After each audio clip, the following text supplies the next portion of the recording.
Aloha, everyone. Welcome back to the Wall Street Coach podcast. I'm very excited today to have Stephen Goldstein here today.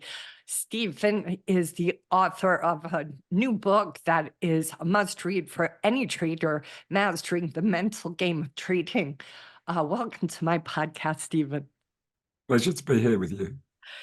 We are going to just give you a little bit of his formal background. He is renowned as a top performance coach within the financial market, known for his expertise in guiding individuals involved in trading and investment activities towards enhancing their performance and capability. He's got nearly 25 years of experience in senior trading roles in London's rates and FX markets. Stephen brings a wealth of insight into the complexities of the financial markets and human behavior under risk. Stephen, I'm just curious, when do you feel that moment for yourself on your own journey was the most pivotal moment that you realized the importance for yourself of the importance of the mental game? Yeah, I think most of these things you go through a lot of the time in this job. I think it's for the first time you get a hit when you start trading, and you get 5 years worth of lessons in one day. Right the way to that time when actually you try to accentuate what you're doing and sort of push the boundaries a bit. But I think the moment for me, and it wasn't so much, I think I always knew that it was a mental game, because I used to read books on psychology and try and sort of lap up anything that was, psychological, written about trading and the mental game. But what happened for me was I worked with a coach about halfway through my trading career. I was very fortunate to go into an executive coaching program, and I worked with a brilliant coach called Peter Burdett, who wrote the foreword on my book. And the coaching wasn't really trader performance coaching. It was, like I said, standard executive coaching, but using an approach or a methodology that was very sort of psychotherapeutical. And that, for the first time ever, instead of thinking the answers are out there in the psychology, and I've just got to, sort of apply that, actually, it took it back into me. It was, for the first time, going back this way. That's kind of how I describe it, rather than let's read about psychology, let's read about the mistakes we make and the behavioral biases we have. And, trying to understand all of that is great. It's interesting. It's fascinating. But actually, it's not the answers. The answers are about reflecting and learning who you are, and understanding yourself, and getting to see yourself in the context of your world and situation. And that just brings a whole new level of awareness. And the reflection that catalyzed a process of reflection. And I always say, until then, I think even though I'd been doing it, 13, 14 years. And I called myself a mediocre trader at that time, lots of ups, lots of downs. It's not the same as trading my own money when you work for an investment bank, but you still live and die by what you do. But after that, I think I became a good trader. And I know that might sound odd, but or maybe I'd say I became a very good trader. I became consistently successful. I became sustainably successful. My process worked, on a regular occasion. I had the right mindset. It didn't become less stressful. It's a stressful job. Yeah. If you want to do well at anything high performance, it comes with a lot of stress. But I lived with that stress much better. I coped with it, and I worked my way through it, and wasn't owned by things outside my control. So that moment of working with a coach and what that did for me, that was the moment. It's so powerful at the start of your book, where you talk about that initial hesitation or resistance to even working with a coach. I appreciate you being so honest there, so vulnerable there, because I do still today see so many traders, so many in finance, uncomfortable with the idea of needing anything outside of themselves to contribute to their development. And I am just curious, I suspect that that is just self-preservation, right? That confidence is part of what contributes to their success. When you stumble into somebody who still shows that resistance, what is it that you say to them to enroll them instead of being defensive, being able to consider it? What is it that you try to, share from your Well, own journey? we first of all, I was that person. I was the one who resisted the coaching when it was offered to me. It felt like an affront to me. Mhm. You know, it felt like I was being challenged. I wasn't good enough. Mhm. Um, and do you know what I liken it to? And I think this is far more a male thing than a female thing. Okay. When I used to drive along and I would, obviously before the days of sat nav, and I'd be lost. And my wife would suddenly go, "You don't know where you're going, do you?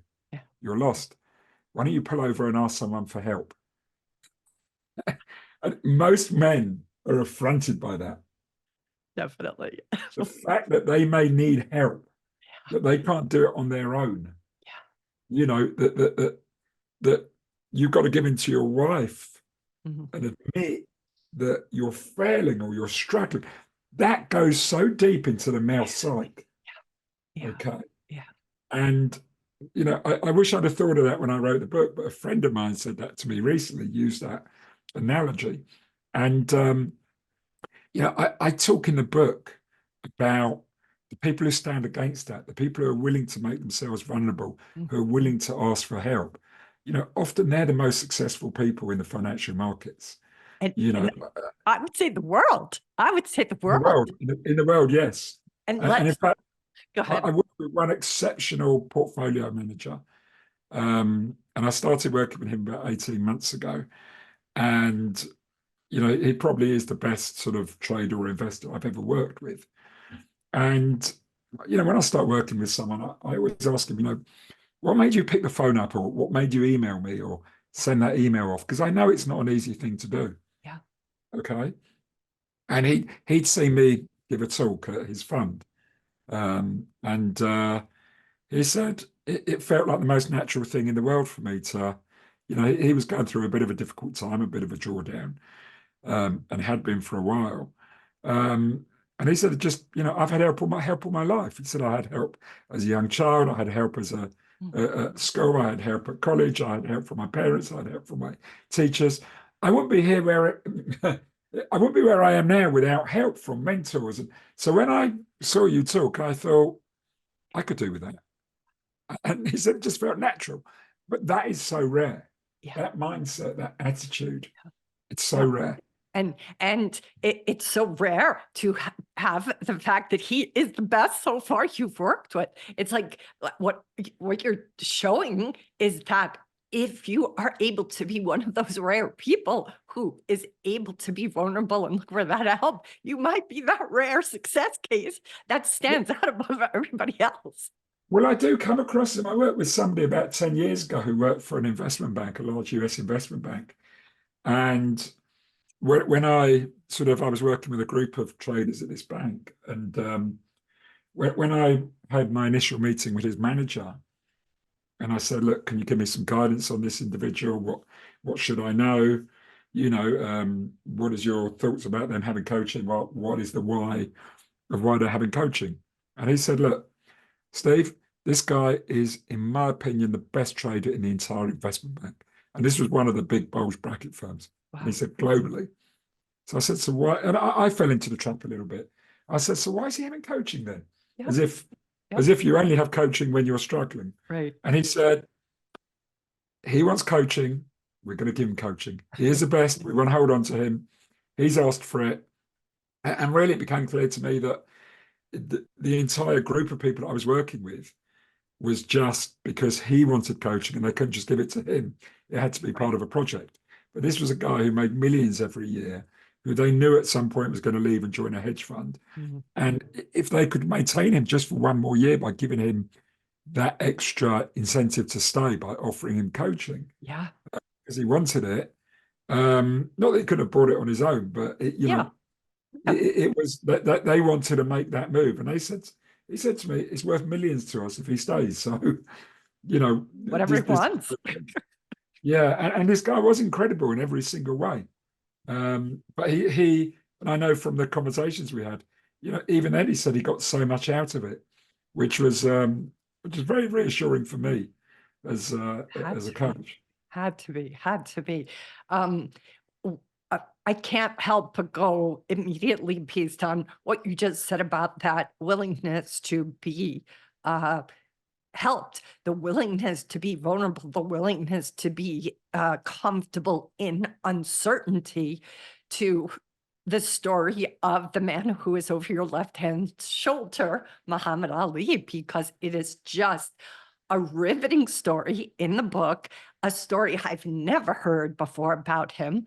Please share that because it packs a punch, no pun intended. Yeah, well, I read that story in a book called The Winner's Bible, which was written by a sports psychologist. And he told the story, and Ali's my ultimate sporting hero, of all time. And probably my most, one of my fondest memories growing up was the Rumble in the Jungle, which was, actually I think 40 years ago this year, or maybe 50 years ago this year, actually.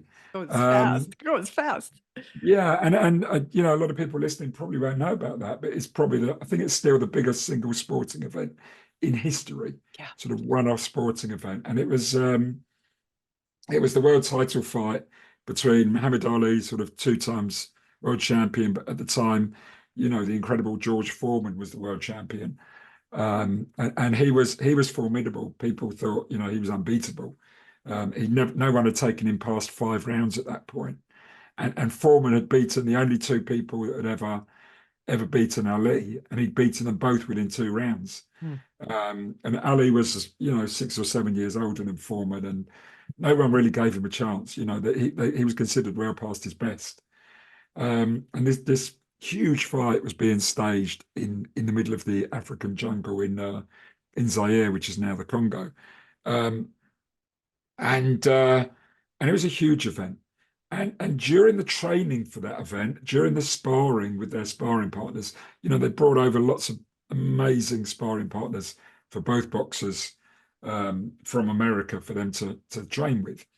And at the end of the sparring sessions, they go through a feedback appraisal with the person they've been sparring with to see what advice they might have, what feedback they might have for the boxers team.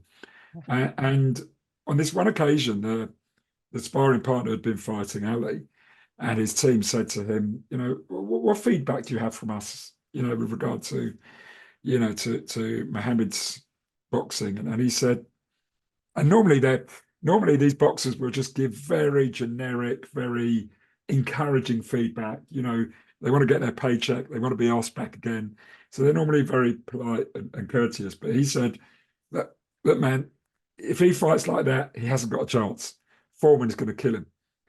And, and they were horrified. The managers, the team, Angelo Dundee, they were like, get this guy out of here, put him on the first plane back. We can't have him damaging, Muhammad's confidence and his mojo and everything. And it was Muhammad Ali who said, no, no, no, no, absolutely not. I want to hear what he's got to say.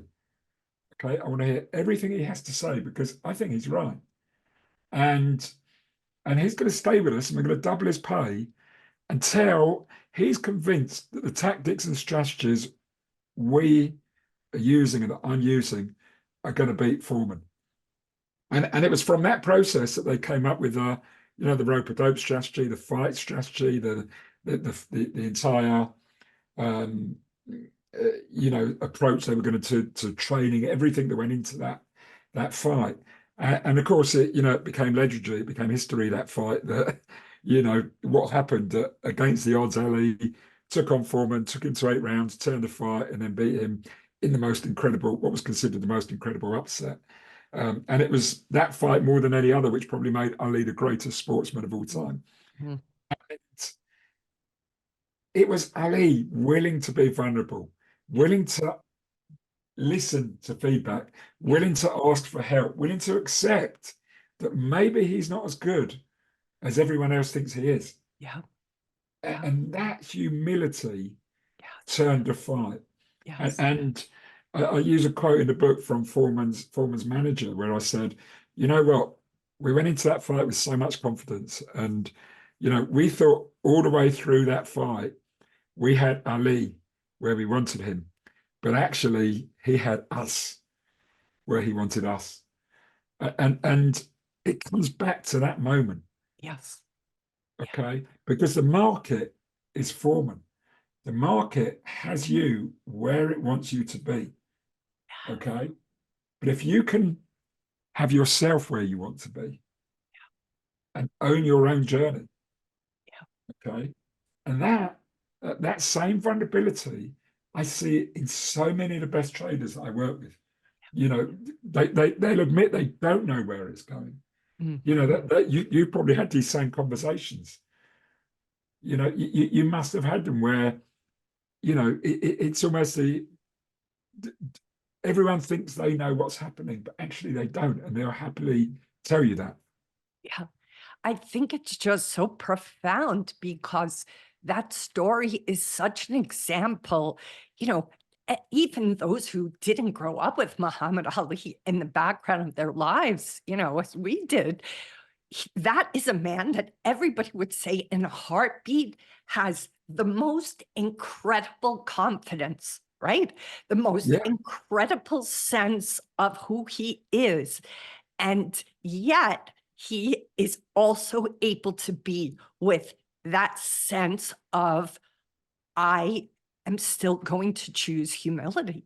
So it's like he is a walking example of how you can be confident and humble at the yeah, same time. yeah. Well, there was a series of interviews. There's some incredible interviews with Ali on. He did a lot of talk shows in the 70s.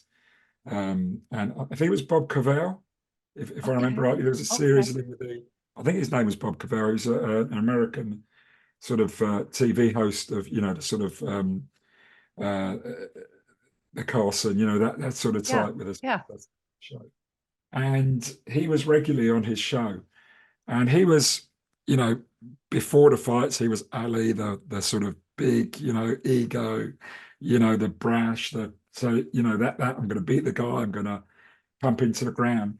But after there was an interview with him after the first fight he lost, which I think he lost to, I think it was Joe Frazier. Wow. It might have no, it might have been Ken Norton. I'm sure it was Joe Frazier.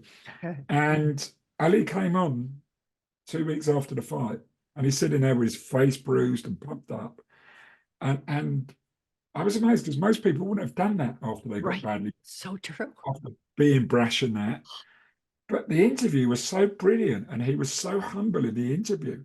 To come out there after being so badly beaten, Mm. face the very same world that you've told that you're going to, whip their ass was the term he always used. And he said, the guy beat me, he had me, he was brilliant, and he says that. And it's that sort of humility, that vulnerability, which is actually what makes him great. And when you look at so many great sportsmen, Mhm. they have that belief in themselves, they believe in their process, they believe what they do, but they also have this internal vulnerability that they're willing to share, Yeah. Yeah. because that's what makes them so great. Yeah. If you're not willing to make yourself vulnerable, you can't get better. Yeah. Let's talk about that. Let's talk Yeah, more about the power of that vulnerability.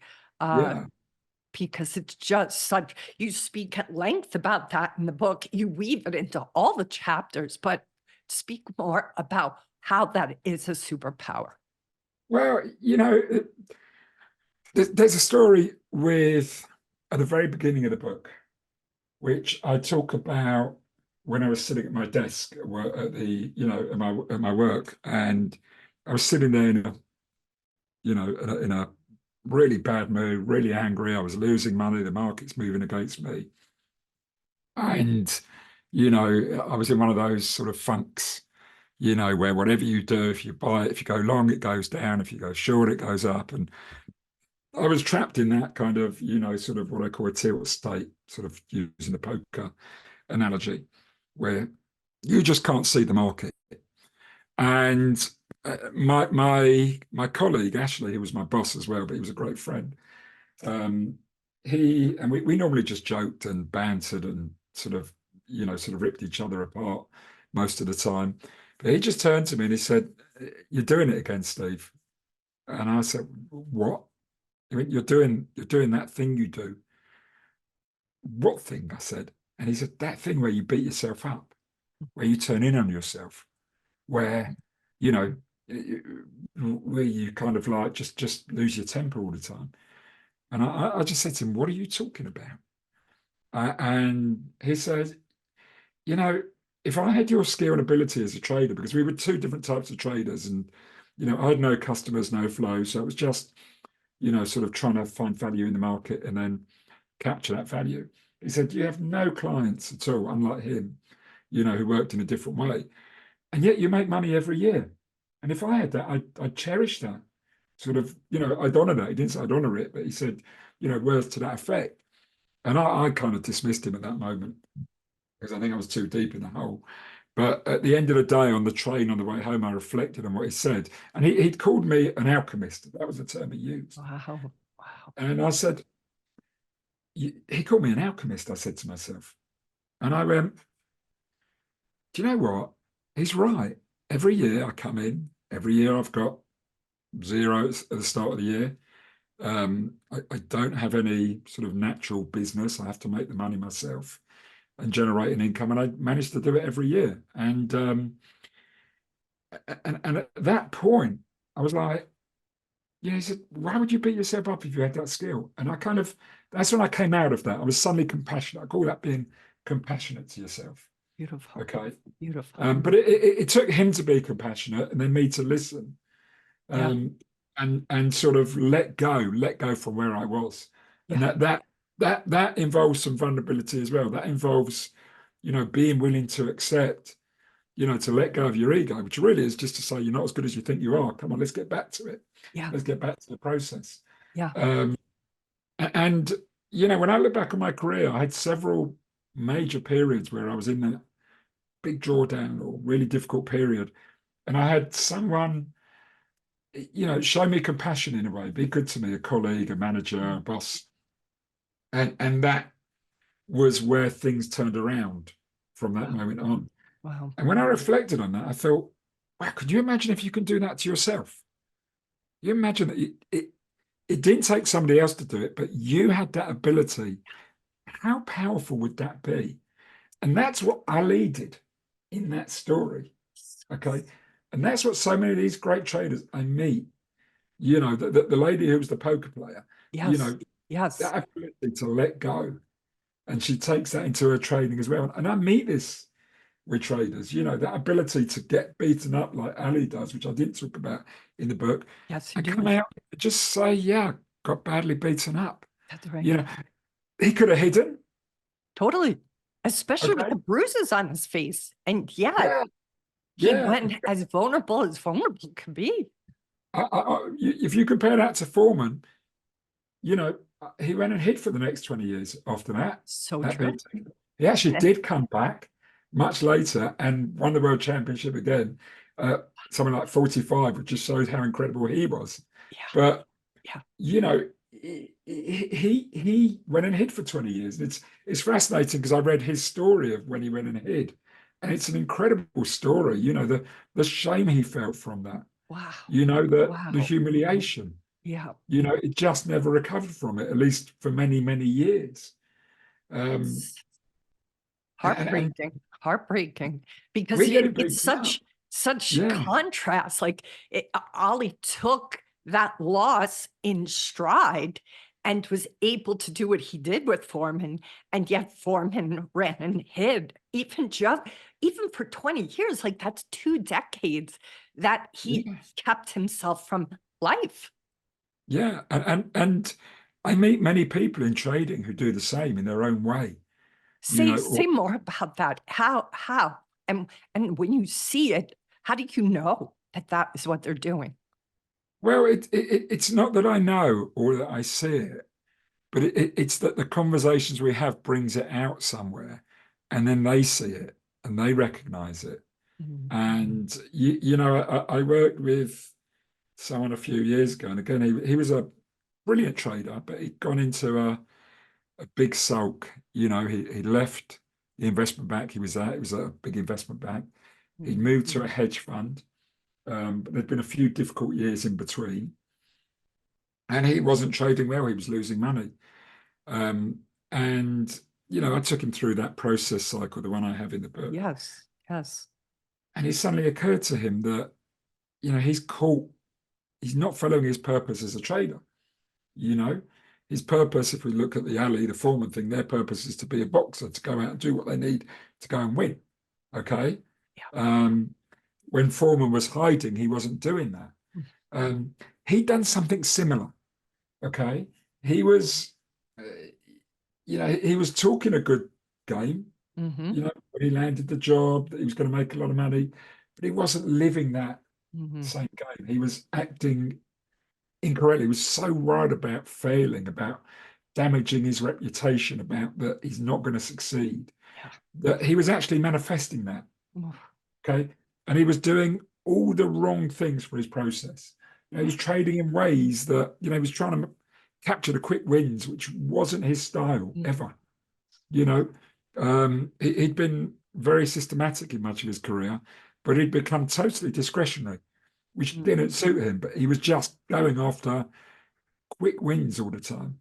And it was going through this process and him talking it out and his own kind of realization. You know, I think, again, you probably recognize this as a coach. We catalyze these discoveries for people. Yeah. We don't necessarily spot them. Yeah. Um, and from that moment, things started to turn around to him because he realized that, you know, he's caught here. He's not doing what he's done, what makes him successful. He's doing something else because he's trying to avoid painful outcomes.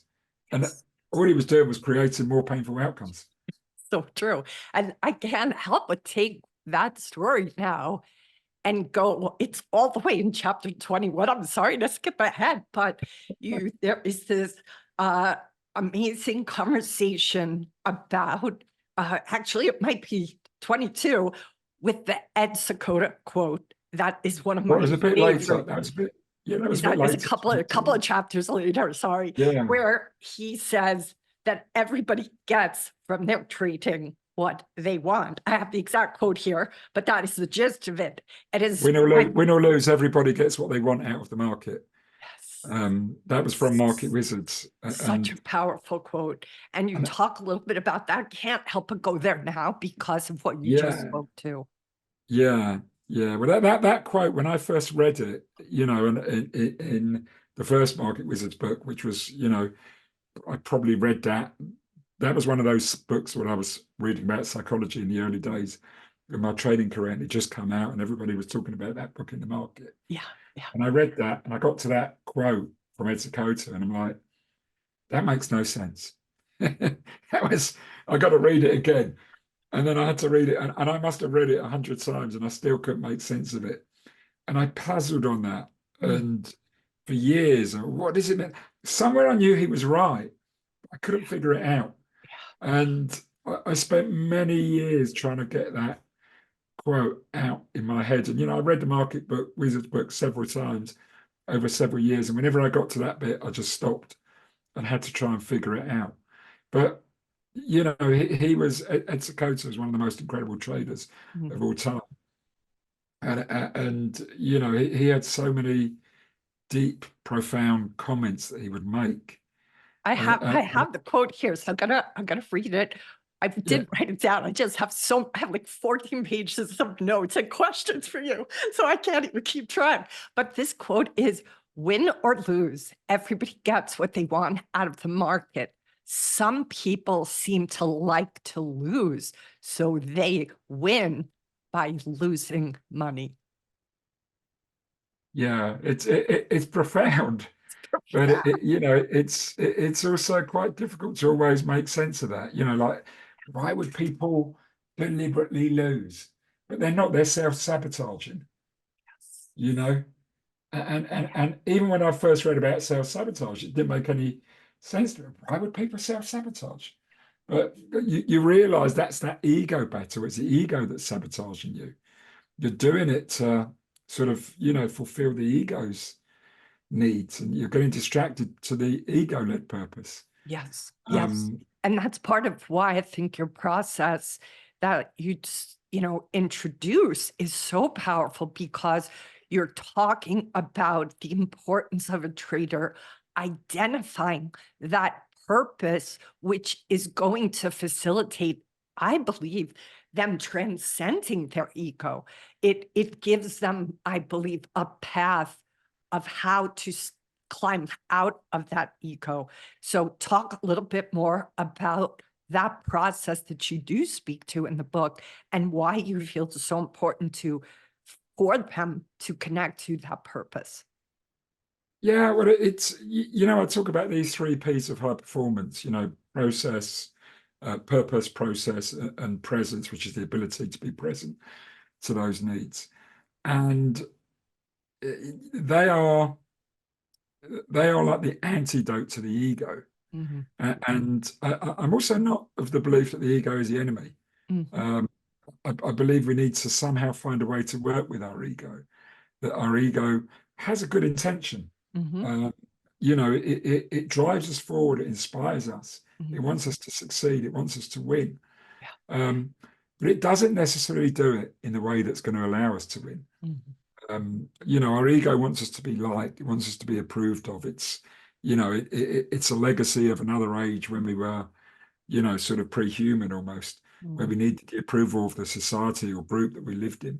Mm-hmm. Uh, and that's how we flourished in that world. We had to be right. We had to, Mm-hmm. we had to do what they wanted to do. And we still do operate like that. Mm-hmm. We do still work like that in many senses. But in the trading world, you know, doing that isn't the way to success. Trying to get the approval of the crowd, and that's why we might end up taking a trade somebody else says, because, we're following what we think somebody else is going to do. Oh, he's got a good idea. Let's do what he wants. He must be right. We don't even know. We assume that other people are successful. But we have this really powerful self, the other side of us, which is really capable. Mm-hmm. Our core self. I don't know if you're familiar with the inner game of tennis, Mm-hmm. um, Of course. by Tim Galway, yeah, Yeah. who talks about us having this self that is so capable, that can do so much.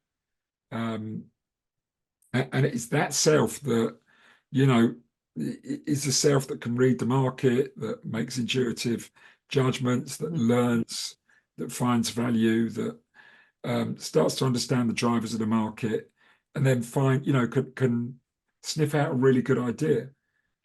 It's the same self that great sportsmen do, when they're fully present to it, that they're able to achieve success in the world of sport. Mm-hmm. But it's when your ego comes in and gets in the way and takes over your process, that other self is sort of nudged aside. And your ego, it just wants to win. Um, but the ego is not a good trader. Well said. Well said. And that's the problem. It comes in like a 10-ton elephant. Let me take over, it says, Yeah. because I need to be right. Particularly if you're losing. Mm-hmm. Losing is part of winning. The P&L, our P&L goes up and down. Sometimes you build a position and it's going against you. Sometimes your portfolio is underwater, but your process says don't change it. Don't. But when you're losing money, your ego doesn't like it. Okay, when things aren't working, so it wants to change it. It wants to do something to get you on the winning, in the winning way. So it takes over your trading. That is just sabotaging you. Yeah, you That's have a the problem. great quote in chapter 5. It says, the truth is that the best loser is the long-term winner. from Arts and Yeah, that's Such, from Phantom of the Pits. That came from. such a good quote. Yeah, Such a good yeah, quote. Uh, all right, let's talk about the importance of a trader making a psychological contract with themselves. I also loved that bit. yeah, yeah. Well, that's the psychological contract is it's that bit where eh, you know saying to yourself in a way that this is not always going to go the way you want, but how do you want to do it? Mm, You know, for me, I kind of formed a psychological contract. Part of mine was learning to love my losses. mm, That was really important. You have to agree, what is the bargain you're going to go through? mm, Is it going to be a bargain, for example, where you're going to trade regularly nearly every day and you're going to win a lot, but every now and then you're going to suffer a big hit? mhm, You've got to accept that. You've got to make that bargain with yourself that that is part of the long-term journey towards success. And you've got to be able to live with that. So you have to accept that. Or it could be that bargain where you say, okay, I'm going to lose most of the time. I'm only going to be right 10% of the time. But when I'm right, I've got to trade it in this way and optimize the return and try and get a much bigger return. So it's like a 20-to-1 return. And I must stay with it. In other words, you have to understand what is your approach? What is your philosophy? How are you going to trade? And then you must agree with yourself that that's how you're going to do it. That's your process. That's your playbook. That's your method. Rather than be led into trying to just capture every single move that the market makes, or getting upset when when you give back money from a high watermark. You are going to get upset. It's just natural to do that. Okay. But it's accepting that high watermarks are just temporary stopping points for your P&L mm, on the way to that much bigger P&L in the future. mhm. So that psychological contract in a way prepares you for those moments and makes it much easier to live with. It's such a powerful concept. It's so simple, and yet I really think very few traders define that. It's an agreement with yourself. And you would Yeah, think that that agreement with yourself is a necessary part of becoming a trader, and yet very few could even define what that agreement with themselves is. I tried to emphasize it and put it out there, but for me, I wouldn't say I had the psychological contract in the sense that I had this kind of thing I had to sign, but it was evolving and it was adapting, and Yeah, and I told myself that for my style of trading, I'm going to have these sort of circumstances happen, yeah. and I've got to accept them on the way to making money. So one of my, and I used to use these mantras, like so, learn to love your losses was a way of helping me cope with setbacks and accepting that on the way to victory, I'm going to have a lot of losses, and some might be bigger than others. Equally, my style of trading wasn't one where I traded every day, and Mm, there could be long gaps, sometimes weeks or months between a winning trade. mhm. And I had to psychologically prepare myself for that. Yeah. So part of that psychological contract with me was I came up with this mantra I used to call the London buses approach, Mm. which was, when I grew up, our buses were dreadful. We'd wait hours and then three would come along at once. Okay. Um, and I used to use that as my metaphor for my psychological contract is don't worry that you haven't made money for 2, 3 months. There's going to be a whole load of trades coming along together like London buses. So good. Okay. And that would always happen. And you'd say to yourself, they're always going to come along. You don't know when. Yeah. Okay. You don't know if it's in the next 10 minutes or the next 10 weeks, but they will come along and just stay with it. And that was part of my psychological contract that I Beautiful. made with myself. So just that self-awareness of, fortifying your loins, that is what you're walking into. Uh, What stops traders from fortifying that mental preparation? What do you think keeps them from doing that? I think, and this is part of what was behind the book, you know, I didn't really know what I was doing when I was trading. Mhm, Okay. You get into it. No one really tells you what it is. mhm. You know, you sit down at a trading desk, you watch a few other guys, you know, you might have a few people give you some hints and ideas and, you know, buy here, sell here. And you start to realize, you start to learn the different fundamental processes that drive markets. You might learn, you know, a technical analysis approach. You might try and build a little bit of a system. Um, and we just do it. And some people, you know, some people get better at it than others. Sometimes you have a bit of luck. Okay. Things fall into place, but we never really think, what is it we're actually doing? Mhm, Okay. What is the job? mhm. And it wasn't till you know, I don't think till I had that experience about halfway through my career where I was coached, where I actually sat back and sort of started to look at myself and I started to think, what is it I actually do? Wow. Okay. And I had a very profound moment during that that coaching process where the coach had done a psychometric analysis, and he said to me, "You know, you come up as really highly analytical on here, Steve." And I sort of went, "Okay, interesting." He said, "Yeah, I'm surprised you're a trader. I would take you as too analytical to be a trader." Now he was using some of his own sort of stereotypes of what traders were, and he Yeah. thought they were very risk-seeking, very, you know, Mhm. they didn't overdo the analysis, etc. But you know, for me, I was like, yeah, it was interesting what he said. Maybe he's got a point there. Because I was really good at analysis. I Yeah. was really good at finding value. I was really good at spotting opportunities. Okay, and that's probably what got me to where I was at that point. Right. But when I reflected on that, I thought he's right, and he's right in the sense that I'm actually not very good at taking and managing risk. I'm okay at it, but I'm not good at it. And Mhm. actually, this job is not analysis. This job is risk. So that 13 years into my career, I'm suddenly, you know, there's a light bulb moment. The job is risk. The job is not finding value in the market. You find value in the market to get you into positions, but it's you who has to then take them. Wow. And you know, if you look at that process cycle in the book, you know, the left-hand side of it is all about preparation for the Mm. trade, okay, Yes. for positioning. It's Yes. not, you haven't got anything on yet. It's No. getting yourself in the right state, doing the right things, you know, planning the trade, etc., coming up with the ideas. But then it's the risk bit, it's the performance bit. That's what the job is. Yeah. And we don't think about it like that. Yeah. So So true. for me, it was, I taught myself actually, and this is probably a bit of the psychological contract, I've got to become a better risk taker. I've got to find a process for taking risk. Okay. That's what I need to do. Yeah. Okay. It's no good just coming up with ideas.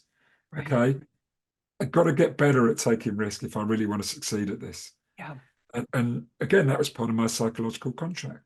You Yeah. know, and what sort of person am I? I'm not somewhere to sit, someone who's going to sit there and put a big position on and sit with it for months. That is not me. Yeah. That's not my Totally. personality. So there's no Totally. point thinking of risk like that. I've got to find a style of taking risk that captures my best skills, my best, you know, the analysis, which I'm really good at. Yeah. I've got to find a way to capture that. Okay. And I've got to find methods and techniques where I can do that. And that's, you know, that's what I really started to develop after that, after going through that coaching process. So again, it wasn't the coach giving me that. That was an Right. example of him catalyzing something for me and me really taking it away and reflecting on it. Yeah. Well, you were willing to hear him and contemplate and ruminate and digest it. And then that's what I think is so powerful about coaching. It facilitates people coming up with their own solutions. It's, But yeah, yeah, it's interesting because, you know, had someone said that to me, I think in the workplace, um, in that setting, I'd have probably pushed back on them, going, you know, no, I'm good at taking risk. You know, it probably would have felt like an attack, a personal affront, yep. and I probably would have rejected that, Mm, you know, at the work desk or yeah. whatever, you know, or even if we'd have had a conversation, and my ego would have come in and felt challenged. But in that really safe environment where you're in a coaching conversation, Yeah. I felt really safe to hear that. Yeah. And I didn't reject it. Yeah. I wondered why I never got any personal affront, but it was delivered within the concept of a coaching contract, Yeah. within that No concept of judgment. honesty and feedback Yeah. and, sort of curiosity and discussion that was part of that process. Yep. Yeah. Um, so, I was much more receptive to it. And like I said, he never, I don't think the coach realized that was a big moment. But Wow. for me, I came up with this kind of two hats. So again, part of that psychological contract. I can't remember whether I talk about that in the book.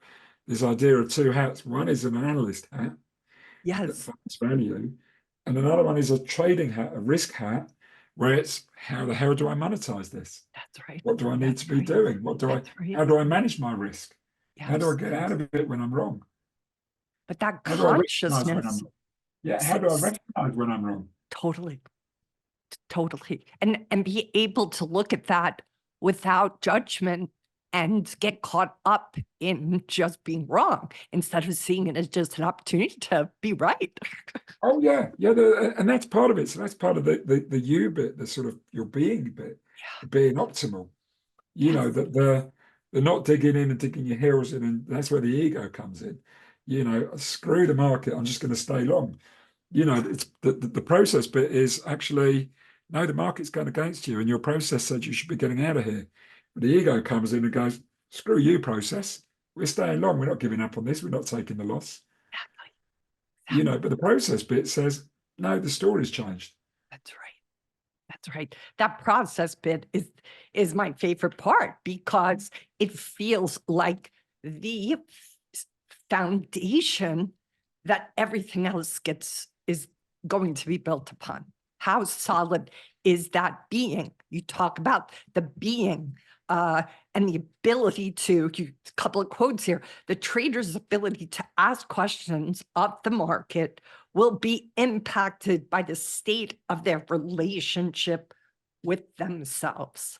Yeah, yeah, yeah. If you have a strong relationship with yourself, you will ask much better questions, and you will look at it with objectivity, and you will see, this with objectivity. And the big trade I talk about through the book, I was in a big drawdown when that happened, but I was also within my psychological contract, ironically enough.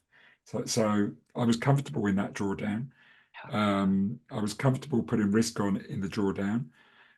As part of that psychological contract, I readjusted my size because I had less room to play with going into that. And I developed a structure that if the trade started to move my way, but that kept me objective. So when the situation happened that suddenly, sort of alerted me or triggered me to this was a potentially good trade idea, I was ready for it and I was on it and I wasn't missing it. And it's staying in that objective place, that place to see the market with that clarity that you need sometimes, and to be able to respond quickly as needed, because the risk reward is if you don't respond straight away and you wait sometimes, just vanishes. To just close out the traders who are listening to this, the traders who perhaps are beginners and the traders that are sophisticated, I want you to speak to both of them and speak to what will they walk away with from your book? What they're going to walk away from is you know, this improved knowledge of really what the game they're playing is. Okay. And that it is both a physical game, the strategies, the systems, the methods, the analysis they do, but paralleled with that at the same time is a much tougher game. And that's the game they're playing within themselves, that inner game. And trying to do those two together is what the mental game is. You're trying to play that external game and the internal game. And you see it in sport all the time. It's why I love using the sports analogies. It's why I bring, Muhammad Ali, Novak Djokovic, Michael Jordan. When you watch these greats, they're playing those two games. And Djokovic talks about this all the time. Mm. You know, you see it with all of them, that they know they're playing both games Mhm. and they're mastering both at the same time.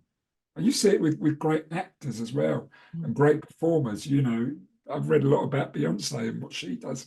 You know, it's incredible the way they get themselves to that level to be that good, in the moment. For sure. One of my favorite quotes is, let me just see if I can find it here, where you talk about that sense of them being able to have the fortitude to get that emotional mastery, that sense of that mental fortitude, and how that is their key to their emotional mastery. That is just such a powerful, it's just a powerful section of the book. Really Yeah, powerful, really yeah. powerful. The book's amazing. I hope everybody listening to this reads that book, because it's going to really facilitate, just like you said, them understanding what game they are actually in the middle of. It's a powerful read, and I'm just so happy to get to share it with those who are listening to us. So thank you, Stephen, for this conversation.